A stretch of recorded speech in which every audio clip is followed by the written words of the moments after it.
tous et bienvenue dans Agiliste, le podcast francophone de l'agilité et de la galère, où une fois par mois, on vous partage nos conversations et réflexions autour des méthodes, des techniques et des outils. Je suis Julien Deret et comme toujours accompagné de Pierre Ferré-Ferrand. Comment ça va, Pierre ? Ça va super, merci Julien, et toi ? Écoute, moi ça roule, je rentre quasi tout juste d'un séminaire fort intéressant de 4 jours autour des méthodes de l'aviation militaire appliquées au monde pro et perso, à base de leadership, followership, briefing, débriefing, management de l'énergie, du temps, et aussi beaucoup de pompes et beaucoup de kilomètres avalés en treillis. Mais c'était bien le fun. Je vous ferai peut-être un retour d'expérience et peut-être, qui sait, inviterons-nous la personne qui organise ce séminaire, un de ces quatre. Ce serait appréciable. Il y a beaucoup de parallèles à faire avec l'agilité, en tout cas. C'était beaucoup sur l'amélioration continue et voilà, brief, débrief. Voilà. Tu briefes, tu briefes ce que tu fais et tu fais ce que tu briefes et après tu débriefes et tu t'extrais des leçons apprises et tu recommences. Donc finalement, est-ce que c'est pas un peu ça l'agilité ? Je pense, oui. Petite question, juste perso. Est-ce que tu y allais sur ton temps perso ou c'est l'entreprise qui t'a envoyé là-bas ? J'y suis allé de ma propre initiative. L'entreprise m'a généreusement offert de ne pas poser de jour pour ça, comme c'est ce qu'on fait en général pour les conférences, en fait, quand des développeurs veulent aller en conférence. Si on a du budget ou s'ils ont du budget, on leur casque pour le billet aussi, mais on leur fait pas poser de jour et c'est cool. Voilà, c'est comme ça que ça marche. Donc j'ai pu profiter de ça aussi de mon côté. Donc voilà, c'est un espèce de bon compromis, quoi, compte tenu que ça devrait apporter de la valeur à l'entreprise in fine. Voilà, c'est faire. Cool, non, c'est une bonne idée. Mais très bonne question. Bene, donc aujourd'hui au programme, on va parler de SNCF Connect, l'exemple à ne pas suivre. On va évidemment parler, comme d'habitude, de petites problématiques actuelles ou pas, parce que de mon côté en tout cas c'est assez calme.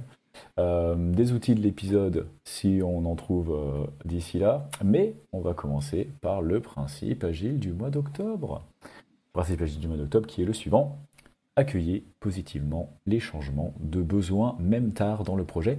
Point. Les processus agiles exploitent le changement pour donner un avantage compétitif aux clients. Pierre, est-ce que c'est quelque chose que tu fais ? Est-ce que c'est quelque chose que tu penses à faire ? Alors, c'est quelque chose que j'essaye de faire, je dirais plutôt de manière passive que proactive. C'est-à-dire, je ne vais pas aller volontairement chercher le changement pendant que je suis en train de développer quelque chose. On essaie quand même toujours d'avoir une idée à peu près claire du scope, on développe et ensuite on itère pour voir si ça s'est bien passé. Donc, le changement, si le changement provient de l'utilisateur, oui. Mais par contre, non, c'est pas une démarche proactive. En tout cas, j'aimerais, mais pas encore aujourd'hui. On attend plutôt que les utilisateurs fassent des retours plutôt que nous qui allons chercher le retour de l'utilisateur. Autre chose aussi, c'est là-dessus où j'insiste sur ce principe-là, et c'est peut-être pas un point que j'avais mis en avant la dernière fois qu'on est passé dessus, il y a plusieurs mois maintenant. L'idée, c'est vraiment de se dire que on accueillait positivement les changements de besoin, même tard dans le projet. Et je pense que c'est important de le mettre en avant, le point du projet. C'est quelque chose où justement j'ai dû débattre pas mal, mais je pense que la solution est plutôt bonne. C'est-à-dire que oui, il faut accepter le changement pour le projet. Et pour moi, ça veut dire qu'on accepte qu'il y ait des user stories qui soient modifiées avant d'être mises avant qu'elle passe dans la phase de développement, ou alors d'en créer des nouvelles au vu des besoins changeants qui peuvent exister. La chose que je recommande fortement et sur laquelle je me bats toujours pour que ça ne soit jamais le cas, c'est de changer une story quand elle est en cours d'implémentation. La raison étant que ça part d'une bonne idée, puisqu'évidemment on se dit bah oui, on va changer le besoin immédiatement. Le problème, c'est que oui, sur le papier c'est logique, mais dès le moment où on touche du coup à la partie technique, le fait de changer, on va dire pendant qu'on est en train de le faire, ça veut dire que potentiellement, alors la bonne manière de faire, c'est de tuer la story conserver le code si besoin et de revenir au drawing board, donc vraiment à la phase de conception de comment on a un nouveau problème qui a changé, quelle est maintenant la meilleure manière de le résoudre. Et le problème que j'ai vu, et c'est pour ça que par principe, je refuse de changer une user story qui est en cours de développement, parce que sur le papier, à nouveau, oui, ça paraît logique, on stoppe la story, on revient en arrière et tout ça. Le problème, c'est quand une story est commencée, les gens vont avoir tendance à vouloir continuer et souvent poursuivre la même solution que celle qui était préconisée, même si le besoin a changé. Et même si on devrait retourner au drawing board et faire les choses bien et repartir avec d'une page blanche et repenser la solution, généralement, c'est pas fait. Donc, ayant appris de ces erreurs-là, ce que je préconise maintenant, c'est de ne pas toucher aux stories qui sont en train d'y aller. Et ça, bien sûr, c'est en imaginant que vous ayez des stories qui soient des vrais user stories. C'est-à-dire, on parle de quelques jours d'implémentation. On parle pas des semaines. Auquel cas, c'est plus une story. C'est ce que je considérais comme une épique. Ou alors d'une story qui a été très mal scopée. Mais si on a vraiment des stories qui sont petites et qui peuvent être implémentées en quelques jours, maintenant, je préfère finir la story et en refaire une autre par-dessus qui va changer la logique ou changer le besoin ou le problème qu'on avait initialement plutôt que de la changer en cours de route. Donc voilà, c'est juste vraiment pour moi le point que je mets dessus.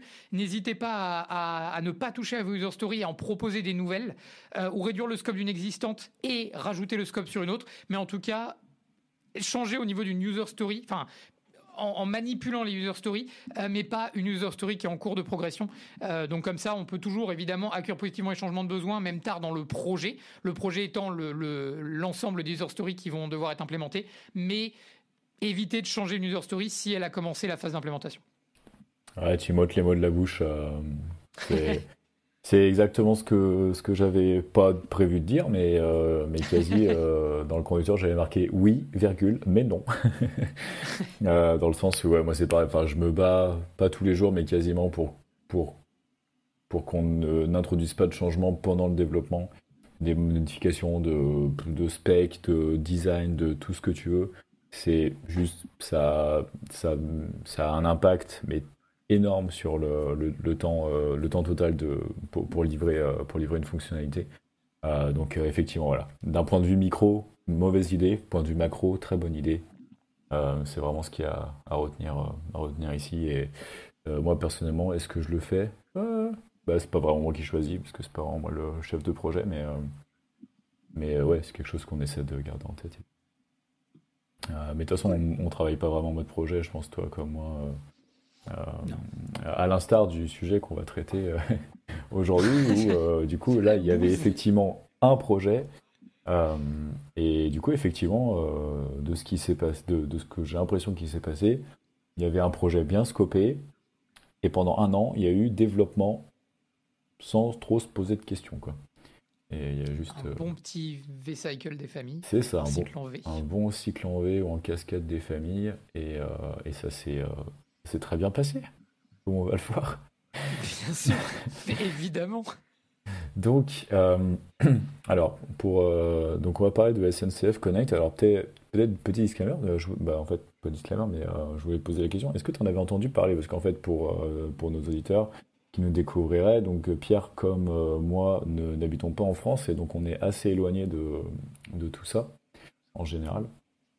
Donc, quelle ne fut pas ma surprise quand j'ai entendu parler de ça il y a quelques semaines. Ouais, non, pareil, j'avais aucune info avant que tu m'envoies le podcast, et c'est d'ailleurs là où j'ai découvert une nouvelle application. Cela dit, j'ai eu l'impression, alors je sais pas s'ils ont aussi changé l'application mobile, l'application desktop, donc sur navigateur classique, mais j'ai eu l'impression, parce que un des problèmes que tu as soulevé, j'ai l'impression est aussi existant dans la version web de l'application. Donc ouais, alors j'utilise pas l'application parce que comme Julien l'a dit, on n'habite pas en France, donc on utilise très très peu le réseau SNCF. Ce qui justifie du coup pas pour nous d'avoir l'application comme la majorité des Français qui utilisent leur service. Mais ouais, quand on voit le podcast, je me suis dit, mais c'est marrant, j'ai quelques issues dans l'UX dont il parle. Je les ai eu aussi sur la version web, et ouais, je suis pas surpris du coup. Ouais, de ce que j'ai compris, ouais, il y a un back-end derrière. Ensuite, ça sert de front-end, mais sur mobile et sur web, mais qui utilisent qui ont les mêmes problèmes de design. De ce que j'ai compris. même si du point de vue du code, de ce que du moins je peux voir dans le navigateur, j'ai en plus l'impression que c'est vraiment deux projets séparés, dans le sens où j'ai pas l'impression que c'est des composants React Native qui ont été utilisés pour du front-end.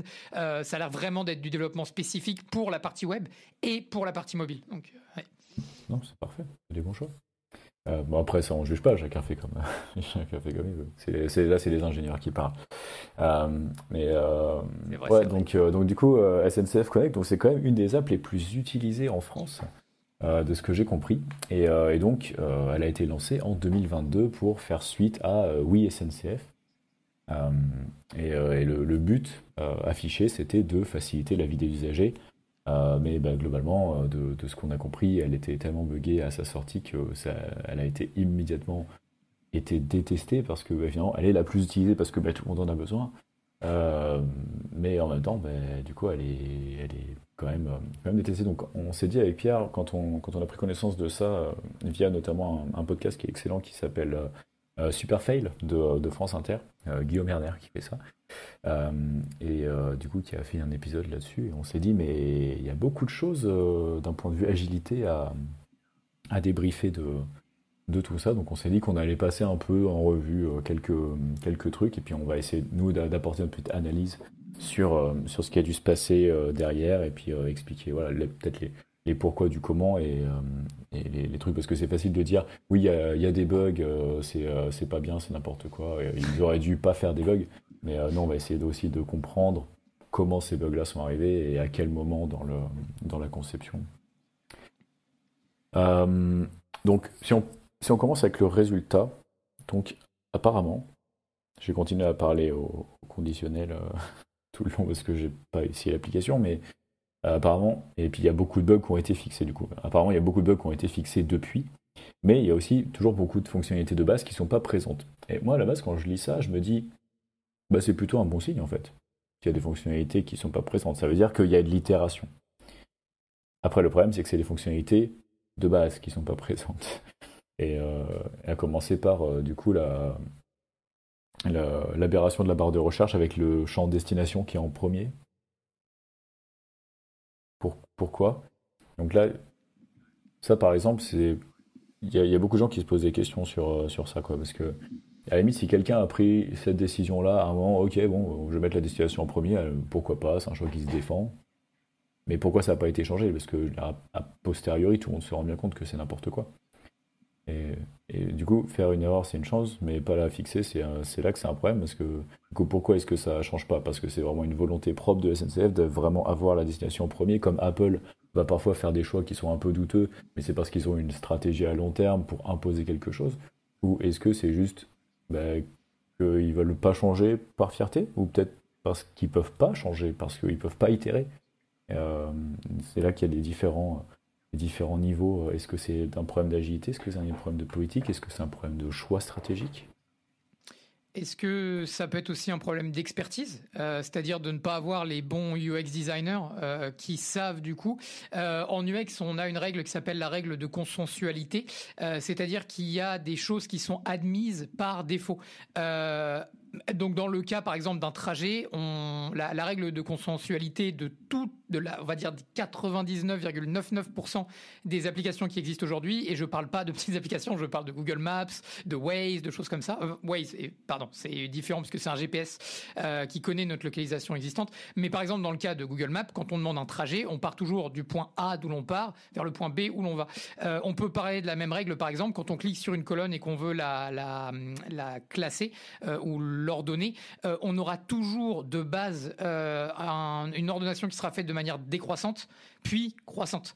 Et même si par logique on penserait l'inverse, la consensualité est toujours qu'on a d'abord décroissant puis croissant quand on décide de sortir une colonne. Donc voilà, et c'est simplement des règles qui sont établies. Et donc pour moi, un problème aussi qui peut être aussi possible ici, c'est que les personnes qui pouvaient avoir les bonnes réponses ou les bonnes approches n'étaient pas nécessairement les personnes qui ont été consultées et ou les preneurs de décision. On en reparlera plus tard, mais voilà, je pense que même d'un point de vue, pas juste de la technique pure de l'ingénieur qui implémente une solution, mais même au niveau de la conception de la solution, je me demande même si à ce niveau-là, les preneurs de décision n'étaient pas du tout des personnes qui avaient l'expérience nécessaire pour prendre de telles décisions. Ouais, on peut imaginer une, une- une hiérarchisation très, très stricte de la conception et puis même des équipes, pourquoi pas, avec une approche très, très, très top-down, du haut vers le bas, où on dit, bon ben voilà les specs, et puis bah, c'est bon quoi, cherchez pas, faites juste ça, puis et personne qui soit n'est écouté, soit n'ose parler, c'est des choses qui arrivent. Mais ce qui est quand même incroyable, c'est surtout que ça change pas, parce que je veux dire, au bout d'un moment, quand tout le monde se plaint d'un truc, tu... surtout que ça doit pas être, j'allais dire, ça doit pas être très compliqué à changer, mais selon comment c'est fou, selon comment ça a été fait en dessous, ça se trouve, c'est hyper compliqué. Euh, Ouais. Bref, donc du coup, on n'aura pas les réponses à tout, on peut faire que des suppositions, hein, évidemment. Et si quelqu'un de SNCF qui a participé au projet veut venir parler Je avec veux nous, venir s'excuser. ouais, mais non, mais soit pour discuter, soit pour, soit pour donner des excuses ou des raisons, ou pour débriefer dans un sens ou dans l'autre, ça nous intéresse beaucoup, hein. Vraiment, Pierre comme moi, on a bossé dans plein plein de projets, on a fait plein plein de conneries, on a vu plein de projets pourris, Oui. euh, et c'est pour ça qu'on fait Agiliste aussi, hein, c'est pour essayer de se dire, ben voilà, enfin, le ratio de projets poubelles, je crois que c'était à l'IUT, on nous parlait beaucoup de projets poubelles, qu'il y avait 80% des projets informatiques qui finissaient à la poubelle parce que de toute façon c'était pourri à la base et qui servait à rien. Et depuis l'arrivée des méthodes agiles, on sent quand même que ce ratio-là commence à s'améliorer. Du coup, on essaie, donc on fait pas ça par pure méchanceté. Au contraire, c'est lessons learned, hein, on se entend bien. Non, il y a beaucoup de choses à apprendre et évidemment à corriger, mais ouais. Mm. Donc, mais c'est pas pour autant qu'on va se retenir, hein. Non. Euh, donc, ouais, et du coup, il y a un autre bug qui est assez, enfin un autre bug, une autre fonctionnalité qui est assez marrante, je trouve, c'est le fait qu'on peut pas faire des arrêts enfin qu'on peut faire qu'un seul arrêt sur les longs trajets. Donc apparemment sur l'ancienne application, quand on faisait un long trajet, on pouvait dire, ben, je veux m'arrêter à telle gare pour 1 heure et puis prendre le prochain train ou quoi, de façon à couper un peu le trajet. C'est quelque chose que je savais pas en plus qu'on pouvait faire ça. Euh, mais du coup, ce qui est rigolo, c'est que sur la nouvelle application, on ne peut le faire qu'une fois sur un long trajet. Donc il y a vraiment une régression d'une Ouais. appli à l'autre. Et ça, c'est au-delà du bug qui est marrant, c'est quand même quelque chose qui est intéressant, quoi. Et c'est ce qui est d'ailleurs assez surprenant dans ce projet-là, c'est-à-dire que c'est pas juste l'UX qui est pas bonne, c'est pas juste qu'il y a des bugs sur des fonctionnalités qui devraient fonctionner, mais il y a aussi juste, enfin à tous les niveaux, il y a des choses qui vont pas, il y a des régressions au niveau de l'application comme tu viens de le dire, comme j'expliquais, il y a des soucis d'UX, il y a aussi des bugs, des vrais bugs le jour de la sortie qui étaient présents, et là c'est même pas l'UX qui était mauvaise, c'est juste que la fonctionnalité ne marchait pas du tout. Donc, et c'est là où c'est assez incroyable et c'est là où on peut mettre qu'en avant que la gestion de projet est extrêmement importante parce que là, c'est la preuve et on suppute toujours, mais une mauvaise gestion de projet, c'est clairement tous les facteurs qui mettent en avant une très très mauvaise gestion de projet. Donc voilà, et c'est justement ça, c'est pas juste un endroit qui est mauvais et qui aurait peut-être pu être un petit peu moins regardé que le reste, c'est vraiment, il y a des problèmes partout. Et généralement, quand les problèmes sont généralisés, il faut revenir à la source qui est comment le projet a été géré. Et voilà, on va continuer dedans, mais ouais. Mm. Ouais, alors, ouais, donc la phase de test, donc on parlait des bugs Oui, qui ont pas été remontés. La phase de test, je trouve que c'est vraiment quelque chose de très intéressant dans ce projet et qu'on peut vraiment lier à fond aux méthodes agiles, je trouve. Parce que là, on a vraiment l'exemple typique de cycle en V. Enfin, en fait, toutes les mauvaises décisions qui pouvaient être prises, j'ai l'impression qu'elles ont été prises, quoi. Donc, en gros, la phase de test, donc il y a eu plus d'1 an de développement sur cette application, au total. Et la phase de bêta test a commencé 2 mois avant le lancement. Donc, en gros, ça a pour un lancement en janvier-février, la phase de test a commencé en novembre. C'est-à-dire que déjà, il n'y avait pas beaucoup il y avait pas beaucoup de tests, et en plus, c'était sur les vacances de Noël, donc les bêta-testeurs, il me semble qu'il y avait, il y a eu plusieurs milliers de bêta-testeurs, hein, quand même. Euh, ouais, ouais, mais, plusieurs milliers. Ouais. mais bon, ben, alors peut-être que ça partait d'un bon principe, d'une bonne idée, genre, ah ben tout le monde va utiliser le train à Noël pour aller dans leur famille. Euh, Peut-être, mais bah, bref, c'est aussi le moment où les gens sont pas spécialement trop sur leur téléphone, quoi, à geeker. Euh, donc ça, c'est très intéressant. Et en plus, le panel des testeurs, c'était des gens qui étaient apparemment des très tech-savvy, c'était des gens ben, comme Pierre et moi, des gens qui savent utiliser les applications, qui sont familiers avec les smartphones et la technologie en général, et du coup qui ne sont pas représentatifs de, vulgairement Madame Michu, mais voilà, de gens qui ne sont pas forcément rompus à l'utilisation des smartphones, etc. Alors que la SNCF, c'est pour tout le monde, quoi. Donc s'il y a bien une application qui doit quand même faire un effort sur l'accessibilité, c'est la SNCF, quoi. Donc, Tout à fait. C'est d'ailleurs dans. Alors, il y a un épisode de Silicon Valley dessus, où donc, alors je sais plus, c'est son 2 ou 3, je crois. Donc, Piper est à deux doigts du coup, ils sont en train de tester la version bêta avec donc avec un nombre d'utilisateurs fermé. Évidemment, donc le CTO et CEO de Piper l'envoie à tous ses amis qui sont tous des développeurs. Tous lui font des retours excellents, comme quoi c'est la meilleure application. Et il y a juste Monica qui est la seule non-tech qui est avec eux, qui du coup représente le VP, donc le Venture Capital, le VC, qui les suit. Et c'est la seule en fait à dire, l'app est pas folle, en fait, je comprends rien, c'est pas intuitif et tout ça. Et c'est la seule qui n'est pas tech savvy justement. Et quand l'application se lance, c'est un gros bid parce que personne ne bite rien à l'application parce que elle est pas faite pour le panel. En fait, le segment d'utilisateur visé n'est pas le segment d'utilisateur qui l'a testé. Donc là-dessus, c'est un gros souci. À nouveau aussi, la période de test, donc très peu de retours, plusieurs milliers de personnes, mais avec apparemment la mauvaise population pour tester l'application. Aussi, ça a été fait sur une période très courte, donc c'est-à-dire juste 2 mois, et on parle d'un projet qui a pris quasiment plus d'1 an, avec plusieurs centaines, et on parle de vraiment plusieurs centaines de personnes dans ce projet. Évidemment, en méthode agile, c'est absolument pas quelque chose qu'on ferait. On essaierait de mettre l'application dans les mains des utilisateurs le plus tôt possible, évidemment, et pas attendre la toute fin pour avoir juste 2 mois de test quand le process de développement lui-même a pris quasiment 5 fois plus de temps. Donc évidemment, quand bien même tous les retours et les problèmes qu'on a eu in fine dans l'application délivrée auraient, et peut-être d'ailleurs certaines ont été remontées, peut-être qu'ils n'ont même pas eu le temps de faire les ajustements. Ce qui est très probable, c'est que, et à nouveau je suppute encore, il y avait une date de livraison, ils ont pu avoir des retours et ont privilégié tout ce qui était les bugs immédiats. Mais toutes les améliorations au niveau de l'UX et tout ça ont dû être classifiées comme étant moins importantes. Et la date de livraison approchant, ils n'ont pas eu d'autre choix que de livrer l'application. C'est une des supputations que je fais sur le fait de... Parce que oui, il y avait des bugs, mais il n'y en avait pas énormément quand on compare à tous les autres problèmes d'UX et tout ça. Donc je pense qu'ils auraient... Il y a une chance, à nouveau, on attend de voir si quelqu'un vient vers nous qui a aussi un projet. Mais j'imagine un monde où les problèmes qui ont été relevés par les utilisateurs finaux auraient pu être relevés par les bêta-testeurs, mais par le choix de priorisation n'ont pas été fixés avant la mise en production. Ouais, c'est tout à fait possible, hein, surtout sur des projets comme ça qui peuvent quand même être assez complexes, hein, que ce soit côté front-end ou côté back-end. Quand on trouve des problèmes fondamentaux dans l'application à quelques mois, quelques semaines de la livraison, on peut pas tout changer comme ça, quoi. Enfin, c'est vraiment beaucoup de travail, quoi. Et d'où l'intérêt en méthode agile de mettre l'application, de mettre le produit dans les mains de l'utilisateur le plus tôt possible pour qu'on se rende compte des problèmes fondamentaux le plus tôt possible.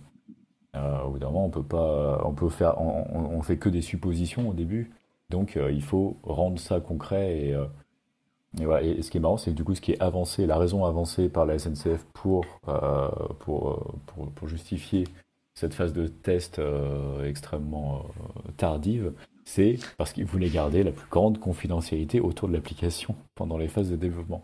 Et ça m'a vachement touché. Parce que c'est quelque chose que j'ai pas mal connu à l'époque où je bossais dans des startups à Londres et où je voulais monter ma boîte et où je montais ma boîte à l'époque. Et il y avait plein de gens qui disaient ouais, non, je peux pas trop parler, j'ai un super projet, j'ai une super idée, mais je peux pas trop en parler parce que voilà, après on va me la piquer et tout. Et nombre de fois que j'ai entendu ça, et en fait, c'était peut-être vrai il y a 20 ans, j'en sais rien, mais aujourd'hui c'est plus le cas, quoi. Alors ok, on peut coder des choses tellement vite que je peux comprendre que, mais il y a tellement d'idées, il y a tellement de trucs. Alors déjà, il y a si vous lisez n'importe quel bouquin sur les startups, de Lean Startup, des choses comme ça, ils vont tous vous dire, il faut pas faire ça, au contraire, il faut les mettre dans la main de l'utilisateur le plus vite possible. Allez à Starbucks, foutez votre application dans les mains de quelqu'un et dites qu'est-ce que t'en penses, est-ce que ça te parle? Et si vous n'avez pas de traction, arrêtez tout de suite. C'est tout. C'est aussi simple que ça.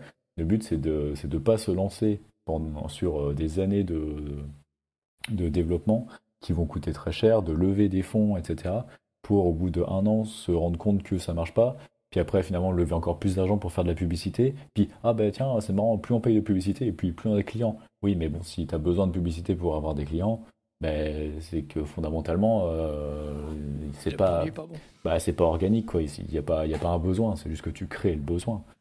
Avec Pierre, quand on a monté Devcan, au bout de 6 mois, le site était en ligne, on n'avait toujours pas d'utilisateurs. Bon, bah, au bout d'un moment, on s'est dit, c'est bien qu'il n'y a pas de product market fit, quoi. Euh, C'est ça. donc il faut tirer la prise. Donc, développer des trucs dans la plus grande confidentialité, surtout pour la scène. Qu'est-ce que c'est? Pourquoi? Pourquoi? C'est surtout ça, moi, qui est la plus grosse question. C'est la SNCF. Ils ont peur de quoi? Ils ont peur qu'on leur vole leurs utilisateurs. Qui, aujourd'hui, peut voler des utilisateurs SNCF? C'est pas comme si on avait le choix de choisir avec qui on voyage en France quand on prend un train. On n'a simplement pas le choix. Donc, on parle même pas d'une application qui rentre en compétition avec qui que ce soit. Pour moi, ça rentre dans les applications utilitaires. De la même manière que j'utilise une carte, c'est l'application que j'utilise quand je me déplace avec un train. Évidemment, alors, il y a évidemment Eurostar, mais Eurostar n'est même pas en compétition avec la SNCF puisqu'ils ne servent personne en France ne sert les voyages à l'intérieur de la France à part la SNCF. Seuls les trajets qui sortent ou rentrent en France peuvent être avec d'autres compagnies. Eurostar par exemple, et il y en a d'autres, je crois, il y a Thalys aussi pour la Belgique et les Pays-Bas.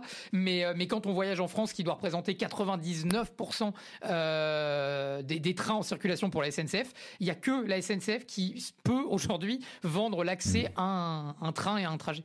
Alors là-dessus, je suis pas trop sûr. Il me semble que ça a été ouvert, mais en fait, il y a d'autres entreprises. Moi, j'utilise Trainline, par exemple. Euh, Oui, et du coup, Trainline, par exemple, en fait, ils ont accès aux mêmes infos. C'est juste que, bah, ensuite, c'est juste qu'ils vendent les tickets. C'est une autre boîte pour vendre les tickets, quoi. Mais ça reste, on utilise quand même la SNCF au final, quoi. Mais moi, par exemple, j'utilise pas exactement. SNCF, j'utilise Trainline. Et c'était vachement. Moi, j'utilisais Capitaine Train à l'époque. Alors Euh, qui- justement, et c'est d'ailleurs là où c'est assez what the fuck, c'est que Captain Train a été racheté Hmm. par la SNCF Par pour Trainline. justement, pardon. Par Trainline.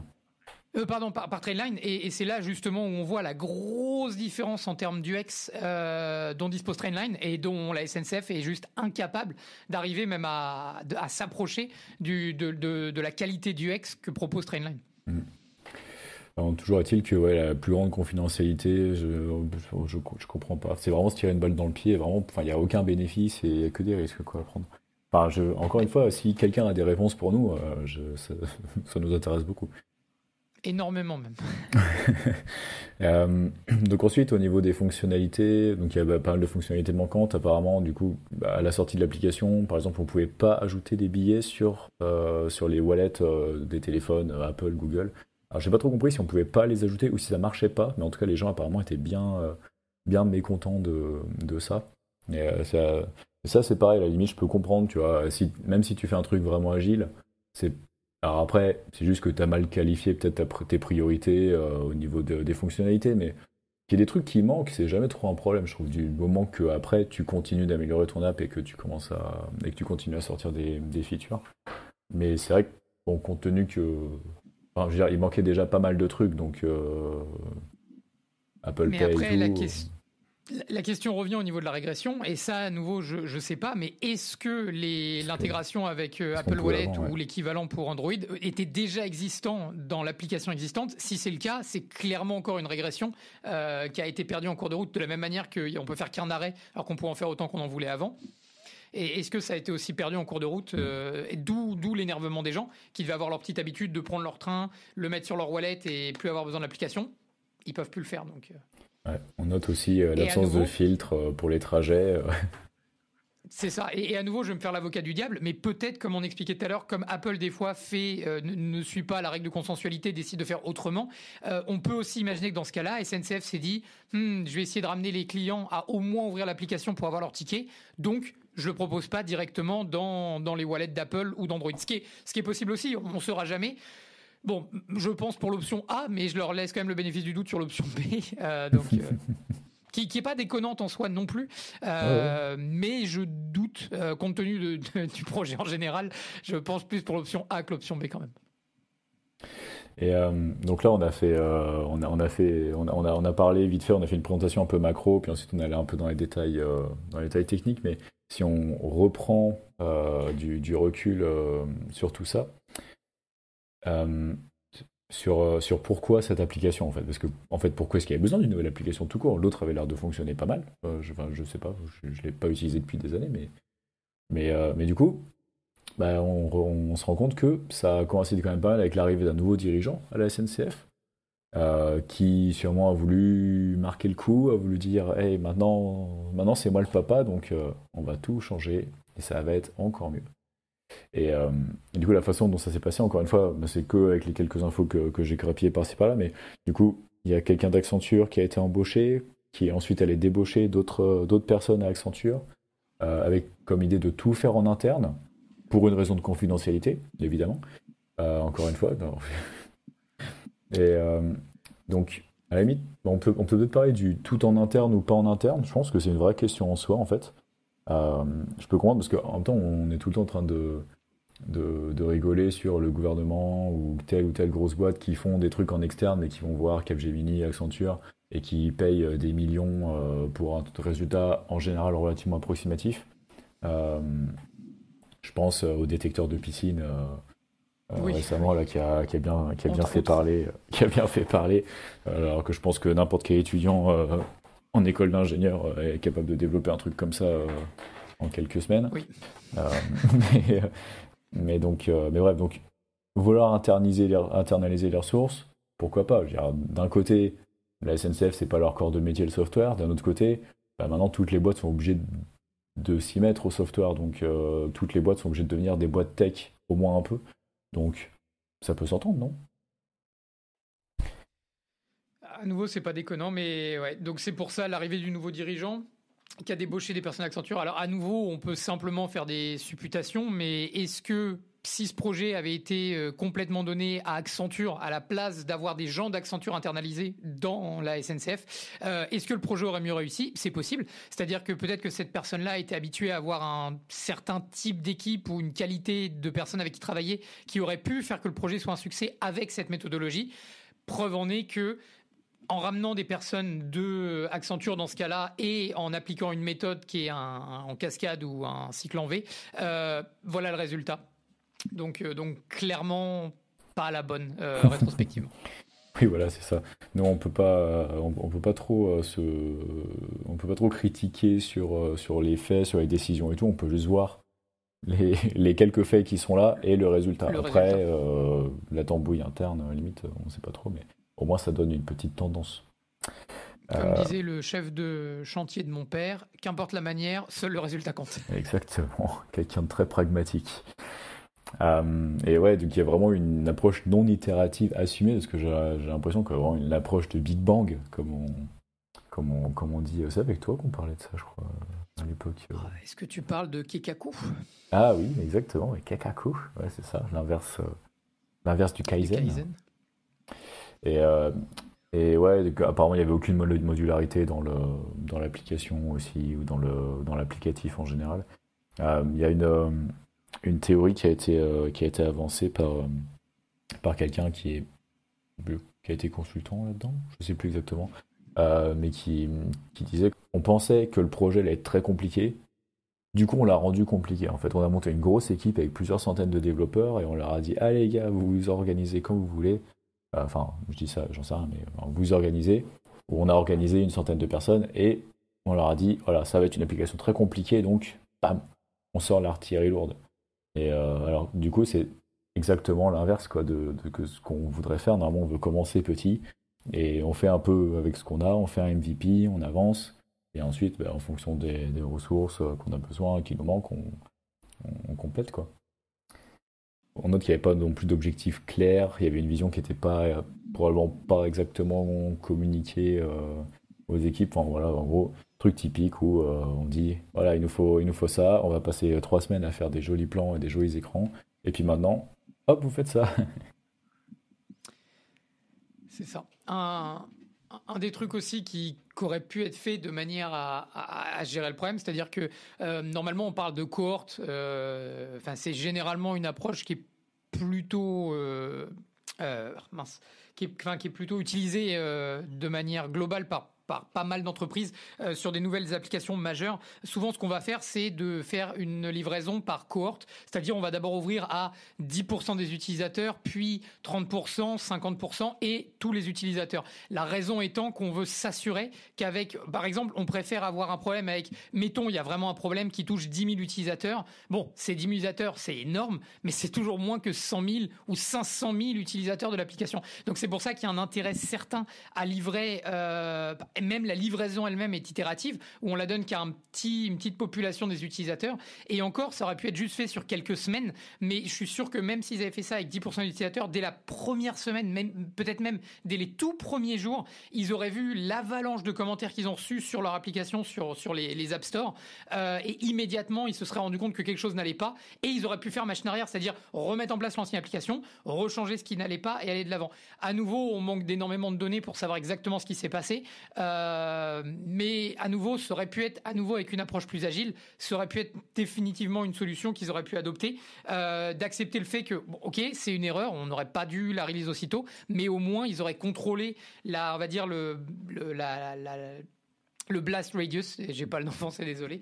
Et donc du coup le blast radius que ça aurait pu avoir du coup sur la totalité des utilisateurs, ils auraient juste pu affecter une petite partie qui certes aurait toujours été affectée, mais comme je l'ai dit, beaucoup moins pire que 10 ou 100 fois plus d'utilisateurs affectés.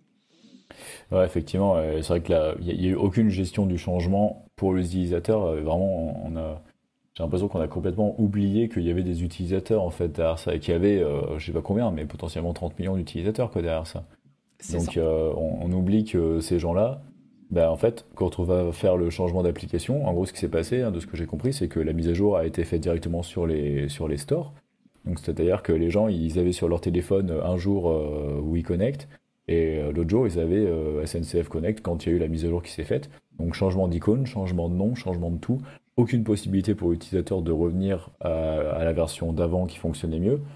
Euh, Ça a vraiment été fait du jour au lendemain, quoi. Donc pour tout le monde d'un coup. Donc c'est vraiment, on prend, on y va. Et après, du coup, moi, je me demande, tu vois, encore une fois, qu'est-ce qui a drivé cette décision-là, quoi? Est-ce que c'est juste de la négligence ou juste on savait pas que c'était possible de faire autrement, ou on n'y a pas pensé, ou la personne qui a donné l'ordre était pas au courant, elle a été mal conseillée, etc. Ou est-ce que c'est peut-être plus insidieux, mais après il faut arrêter de voir le mal partout, donc je mets des circonflexes, comme ils disent dans Kaamelott. Je mets des, voilà, je prends des pincettes avec ça, mais on peut même imaginer qu'il y a vraiment une volonté de booster l'application, parce que si on remplace complètement l'application et qu'il n'y a pas moyen de continuer à utiliser l'ancienne, bah du coup la nouvelle c'est pas un échec. Tout le monde l'utilise. Après, du coup tu peux ouvrir sur c'est quoi les métriques que tu utilises pour définir ton succès, quoi. Est-ce que c'est le nombre d'installations? Bah, dans ce cas-là, c'est bon, l'application est un franc succès. Est-ce que c'est les notes sur l'Apple Store ou est-ce que c'est les retours utilisateurs? Est-ce que c'est le chiffre d'affaires?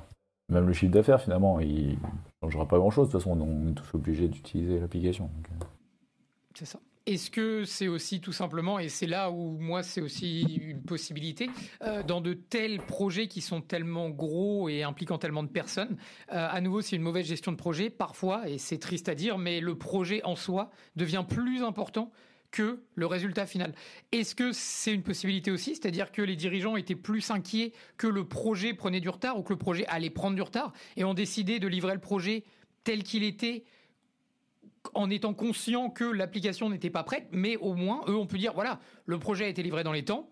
Moi, de mon point de vue, j'ai pas de problème. Et c'est le problème d'avoir fait des hiérarchies qui sont aussi, enfin, qu'on tellement de niveaux et tellement d'étages. C'est-à-dire que le développeur qui doit réfléchir à comment est-ce que je donne la meilleure expérience possible sur ma recherche de destination ou de trajet, et le décideur tout en haut qui se dit, merde, je vais être en retard d'une semaine sur mon projet.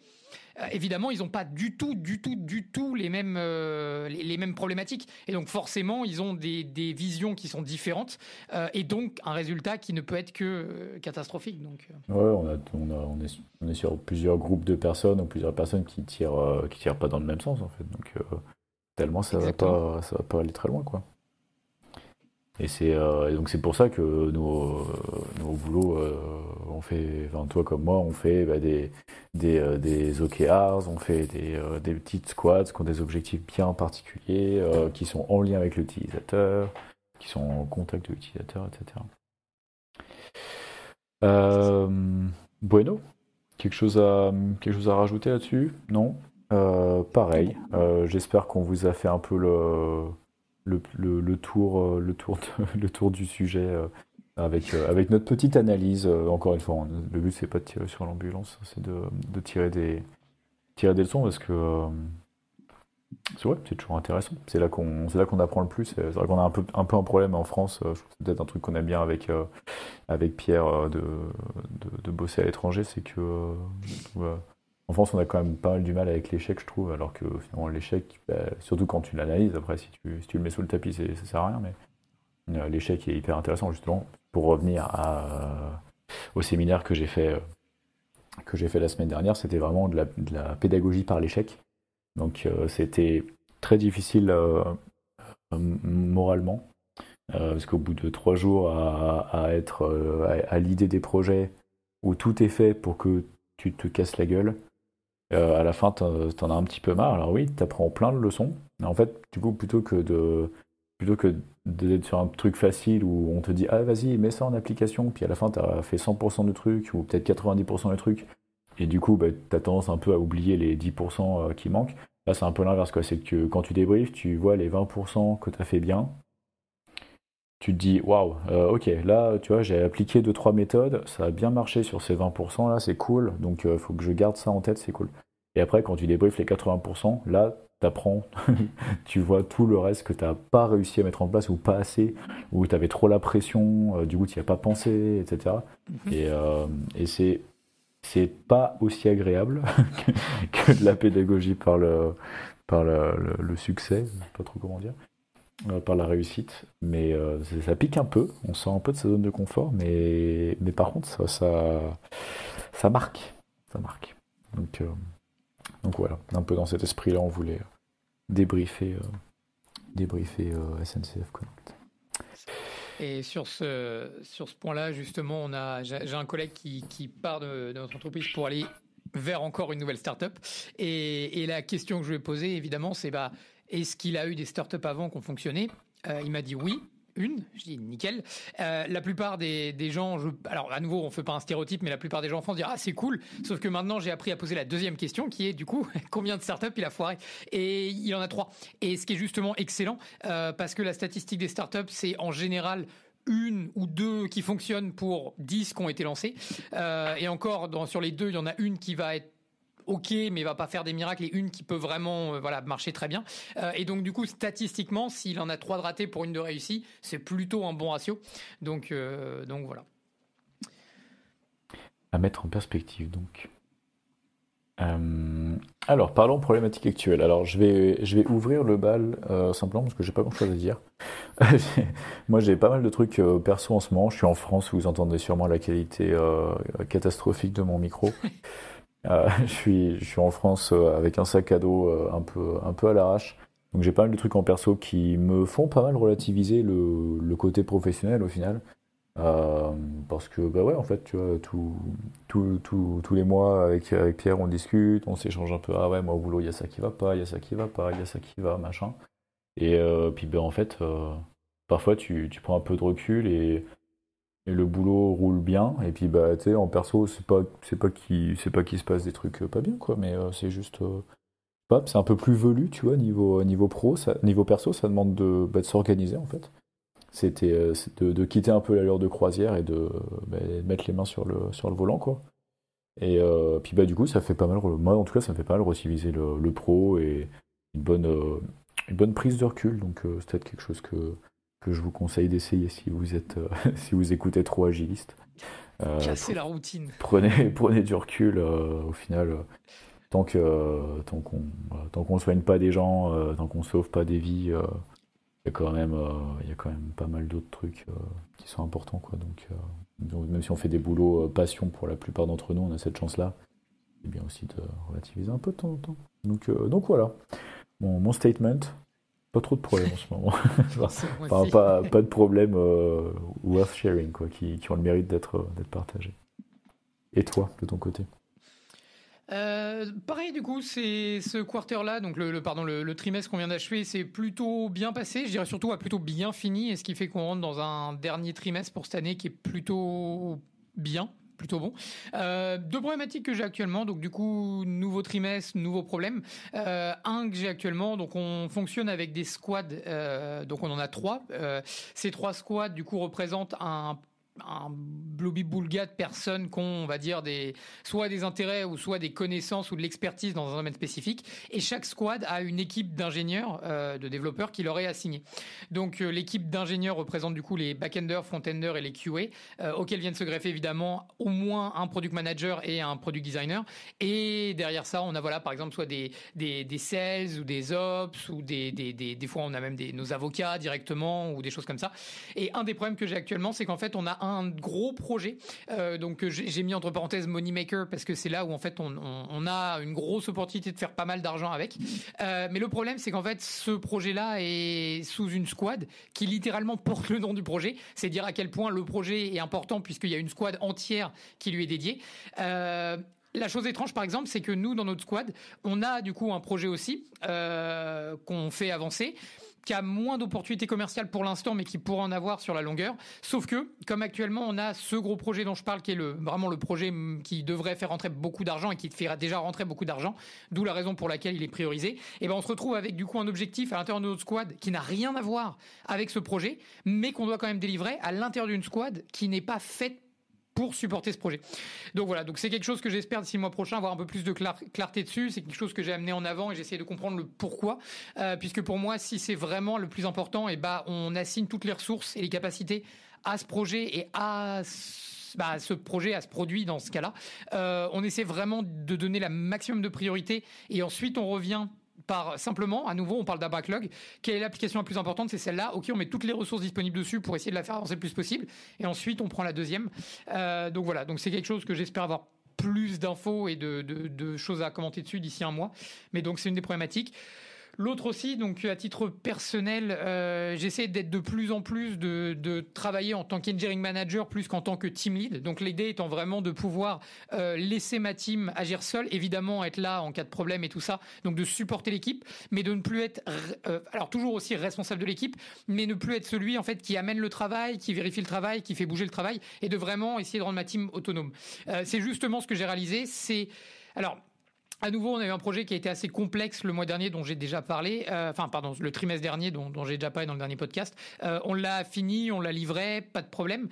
Le problème, c'est que pour ce faire, on a dû en fait un peu rogner sur les manières dont on fonctionnait.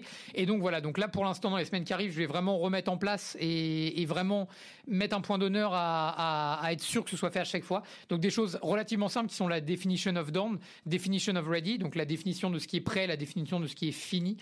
Aussi le principe du captain, c'est-à-dire donc quand il y a une user story, c'est de pouvoir mettre une personne dessus qui va essayer d'avoir le maximum de contexte, le maximum de personnes à contacter en cas de besoin. Donc voilà, donc l'idée c'est de mettre ça en place pendant les quelques semaines qui arrivent.